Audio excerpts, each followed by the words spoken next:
નમસ્કાર વિદ્યાર્થી મિત્રો, જ્યારે 7મી સપ્ટેમ્બરના રોજ ડીવાયએસઓની મેઇન્સ શરૂ થવા જઈ રહેનારી છે તો ત્યારે શું વસ્તુને ધ્યાનમાં રાખવી જોઈએ, શું કરવું જોઈએ અને શું ન કરવું જોઈએ.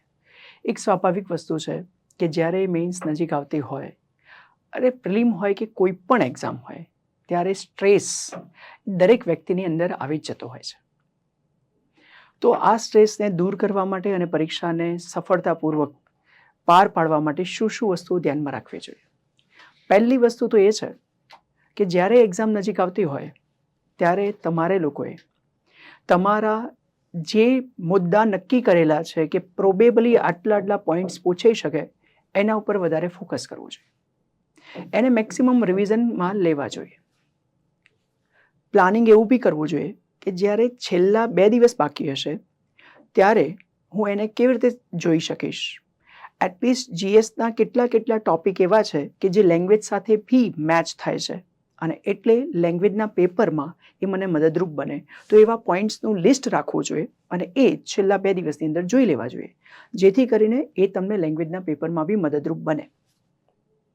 લેંગ્વેજની અંદર તમારા જે ફોર્મેટ છે એ લેંગ્વેજના ફોર્મેટ એ છેલ્લા 4 દિવસની અંદર રેગ્યુલર 1 ટાઈમ ઓર 2 ટાઈમ એવરી ડે લખવા જોઈએ. ખાલી ફોર્મેટ, અંદરનું કશું જ નહીં લખવાનું, ચાલશે.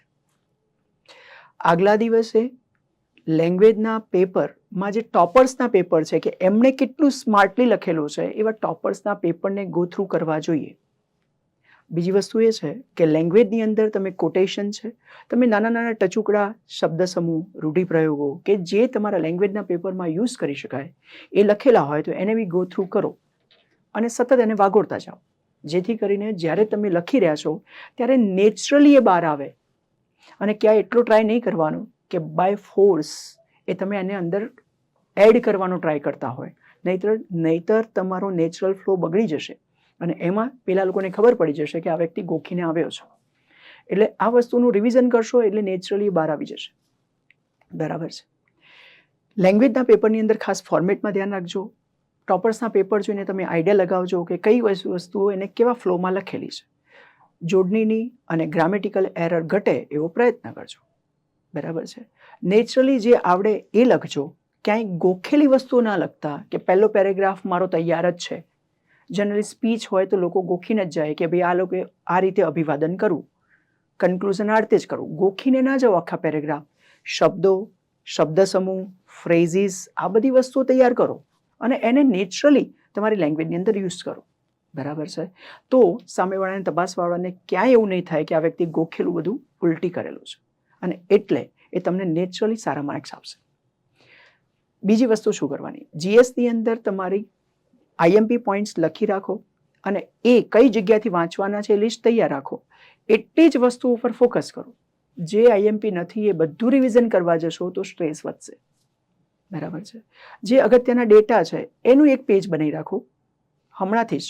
હજી આજે 3જી તારીખ થઈ છે તો આજે જ એને તમે લિસ્ટ બનાવી રાખો તો એ ડેટા છેલ્લે જોવાના છે.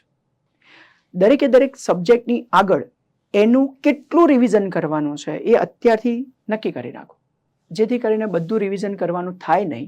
અને બધું રિવિઝન કરવાનું નહીં થાય પ્લસ તમે જે નક્કી કર્યું છે એટલું રિવિઝન કરવાનું થશે તો ઓટોમેટિકલી સ્ટ્રેસ ઘટી જશે.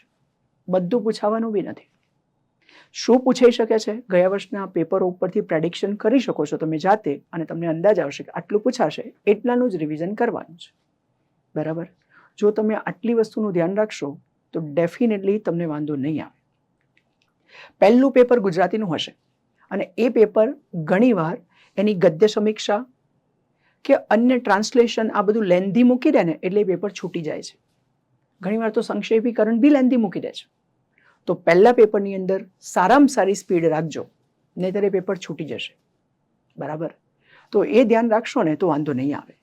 થોડું આગલા દિવસે 1-2 ક્વેશ્ચન લખી દેવાના એટલે પેલી હાથની, માઇન્ડની, વિચારોની એક સૂત્રતા કેળવાઈ જાય અને સાથે એક પ્રેક્ટિસ થઈ જાય. બરાબર. તો હાથ થોડા ગરમ હોય તો ફટાફટ બીજા દિવસે સારું લખી શકાય. બરાબર. લેંગ્વેજના પેપરમાં એ ધ્યાન રાખજો. ગ્રામર જે છે એને બી સાવ ઇગ્નોર ન કરતા. બરાબર. એના માટે બી થોડો સમય ફાળવવો અને જે નક્કી કર્યું છે ને એક વખત ગો થ્રુ કરી લેવું. તો આ રીતે લેંગ્વેજનું ધ્યાન રાખવાનું છે, જીએસનું ધ્યાન રાખવાનું છે. લખવાની અંદર જીએસમાં બહુ ટાઈમ ખૂટતો નથી હોતો, બરાબર, પણ લખવામાં ધ્યાન રાખવાનું એક્ઝેક્ટલી ક્વેશ્ચનમાં જે પૂછાયું છે ને એ જ રીડ કરીને એને 2 કે 3 વખત ક્વેશ્ચનને રીડ કરો, અંડરલાઇન કરો કે આ મેઇન વર્ડ છે. આટલી જ વસ્તુઓ મારે ખાસ ફોકસ કરવાની છે તમારા આન્સરની અંદર. આન્સરની અંદર બેઝિક પાર્ટ બી લખવાનું ટોપિકનો, અને જે પૂછ્યું છે એને બી હેડલાઇન્સ બનાવીને અંદર લખવાનું. જેટલું પૂછ્યું છે એ પહેલાં લખવાનું, અને ઓછું આવડે તો 1 પત્તું ભરશો તો બી ચાલશે, 1.5 પત્તું ભરશો તો બી ચાલશે, પણ ક્યાંય અતિરેક કરીને નહીં આવવાનો. અને એવું બતાવવાની જરૂર નથી કે ભાઈ મને બધું જ આવડ્યું છે અને મેં બધા જ પત્તા ભરી દીધા છે. પત્તા ભરવાના માર્ક્સ નથી મળતા, ક્વોલિટી જાળવવાના માર્ક્સ મળે છે, બરાબર છે. જે પૂછ્યું છે એને સમજીને એને લખજો, સારા માર્ક્સ મળશે. આ સિવાય ભગવાન આપની દરેકની જે તૈયારી છે એની અંદર રંગ પૂરે અને એને એક સફળતાના માર્ગ ઉપર લઈ જાય તેવી શુભકામનાઓ. ખૂબ ખૂબ અભિનંદન આપ સૌને, અને all the best. Thank you so much.